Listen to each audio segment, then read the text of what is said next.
ഇസ്ലാമിക വിശ്വാസ പ്രകാരം കല്ലും മുള്ളും മുരടും മൂർക്കൻ പാമ്പും കാഞ്ഞിരക്കുറ്റിയും ആൽത്തറകളും മക്ബറകളും ജാറങ്ങളും പുണ്യപുഷ്പങ്ങളും മണ്ഡപങ്ങളും ശ്രീകോവിലുകളും സൂര്യനും ചന്ദ്രനും നക്ഷത്രങ്ങളും ഗാലക്സികളും സൗരയൂഥങ്ങളും അതുപോലെ പാമ്പും പുലിയും സിംഹവും തേളും കടുവയും എലിയും പശു ഒന്നും ആരാധിക്കപ്പെട്ടുകൂടാ.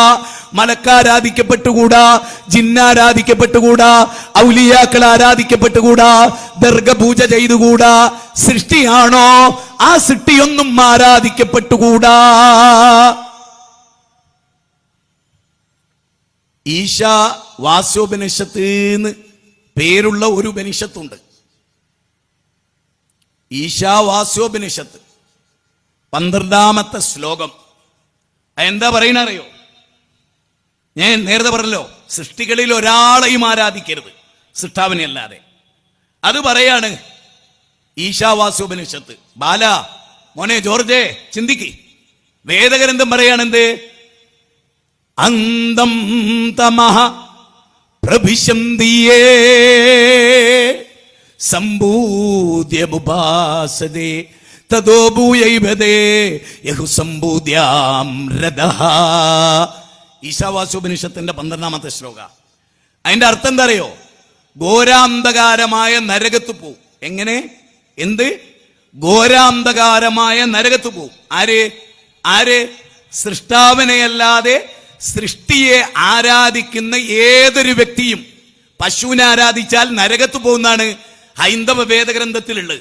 ഞങ്ങൾ വായിച്ചു, ഞങ്ങളത് എല്ലാ സ്ഥലത്തും ജനങ്ങളോട് പറയുന്നു. അമ്പലത്തിൽ പോയിട്ട് ദേവീദേവനെ ആരാധിക്കുന്നവരോട് കെ പരമേശ്വരൻ പിള്ള എഴുതിയൊരു പുസ്തകമുണ്ട്. കെ പരമേശ്വരൻ പിള്ള ഹിന്ദുധർമ്മ പരിചയം എന്നാണ് ആ പുസ്തകത്തിന്റെ പേര്. ഹിന്ദുധർമ്മ പരിചയം. ശ്രീരാമകൃഷ്ണ മഠം, പുറനാട്ടുകര, തൃശൂർ. അത് മേൽവിലാസമാണ്. ആ ഗ്രന്ഥത്തിന്റെ 21ാമത്തെ അധ്യായം 148ാമത്തെ പേജ്. ഒന്നുകൂടെ ശ്രദ്ധിച്ചോ. ഹിന്ദുധർമ്മ പരിചയം എഴുതിയത് കെ പരമേശ്വരൻ പിള്ള. അധ്യായം 21, പേജ് 148, പാരഗ്രാഫ് 2, 1-2 വരി. ഇനി ഞാൻ പറയട്ടില്ലല്ലോ, നെറ്റിൽ അടിച്ചു നോക്കി ആ പുസ്തകം കിട്ടും. ഇപ്പൊ നോക്കിയാൽ മതി. ആ പുസ്തകത്തിൽ എന്താ പറയുന്നറിയോ? ഒരു ദേവിക്കും ഒരു ദേവനും സ്വന്തമായി കഴിവില്ല. എന്താണ്? ഒരു ദേവിക്കും ഒരു ദേവനും സ്വന്തമായി കഴിവില്ല. സാക്ഷാൽ പ്രപഞ്ചനാഥൻ കഴിവ് കൊടുത്താലല്ലാതെ ഒരു പുൽക്കൊടി നീക്കാൻ സാധ്യമല്ല. ഓ, സമസ്തക്കാര് ശരിക്ക് കേൾക്കേണ്ടതാണ്, പഠിക്കേണ്ടതാണ്. സമസ്തക്കാരെ, നിങ്ങൾക്ക് എന്തൊരു വാദമാണോ ഉള്ളത്, അതേ വാദാണ് ഹൈന്ദവ സഹോദരങ്ങൾക്കുള്ളത്. എന്ത്? ഒരൗലിയായിനും ഒരംബിയായിനും സ്വന്തമായി കഴിവില്ല.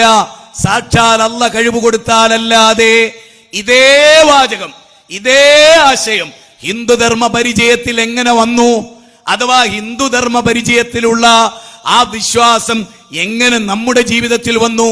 മൊയ്തീൻ ശൈഖിനെ സ്വന്തമായി കഴിവില്ല.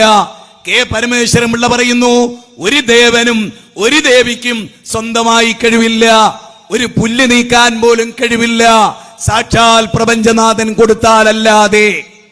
ആ പ്രപഞ്ചനാഥനെ കുറിച്ച് ഋഗ്വേദം 10ാം മണ്ഡലം 121ാമത്തെ സൂക്തം 1ാമത്തെ പറയുന്നത് എന്താ? ഹിരണ്യഗർഭഃ സമവർത്തദാഗ്രേ ബുധസ്യ ജാതപതിരേക ആസീത് സദാധാര പൃഥ്വിയും ദ്യാമുദേവായ കശ്മൈ ദേവായ അഭിശാപിതേമാം.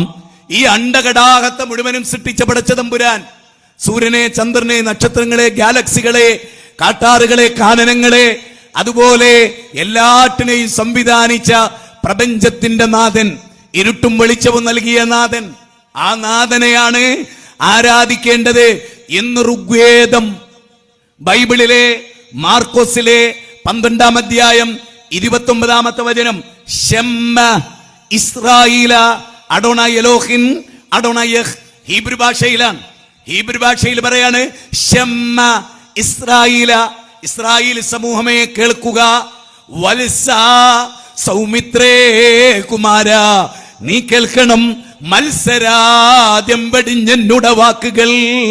ശ്രീരാമൻ ലക്ഷ്മണനോട് പറഞ്ഞ യേശു ക്രിസ്തു അനുയായികളോട് പറഞ്ഞു, ഷമ്മ ഇസ്രായേല, ഇസ്രായേൽ സമൂഹമേ കേൾക്കുക, യാ അയ്യുഹന്നാസ്, അല്ലയോ ജനങ്ങളെ, ളുരിബ മസലും ഫസ്തമിഊ ലഹു, ഒരു ഉദാഹരണം ഇതാ പറയുന്നു, ഫസ്തമിഊ ലഹു, ശ്രദ്ധിച്ചു കേൾക്കണേ. ഖുർആന്റെ 22-ാം അധ്യായം 73, ഖുർആന്റെ 39-ാം അധ്യായം 17-18, ശ്രദ്ധിച്ചു കേൾക്കാൻ.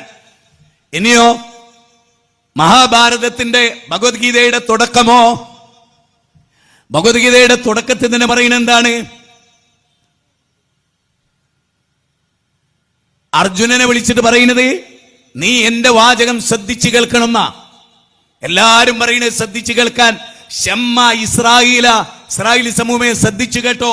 അഡോണാ എലോഹിൻ, അഡോണാ യഹ്, യഹ് അഹദ്, അഹദ് ഏകം, സത് ബഹുദ വിപ്രാവദന്തി, യോ ദേവാ നാം നാമദാ ഏകേവ, ത്വമേകം ശരണ്യം ത്വമേകം വരണ്യം. എത്ര വ്യക്തമാണ്! ഏകം മേഘം, ത്വമേകം ജഗത്കർത്തൃ പാതൃപ്രകൃതൃ, ത്വമേകം പരം നിശ്ചലം നിർവികൽപ്പം. 5 തവണയാണ് ഏകൻ, ദൈവം ഏകനാണ്.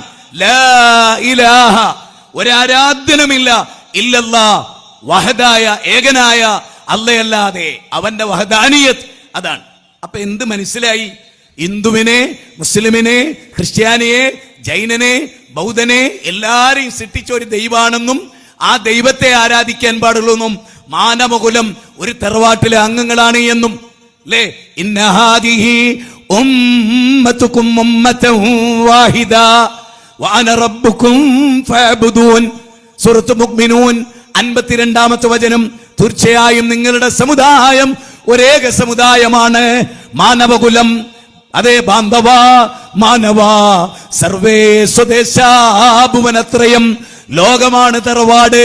വസുദൈവ കുടുംബകം, ഒരച്ഛനമ്മമാർക്ക് പിറന്ന മക്കൾ, ഓർത്താലൊരൊറ്റ തറവാട്ടുകാർ നാം.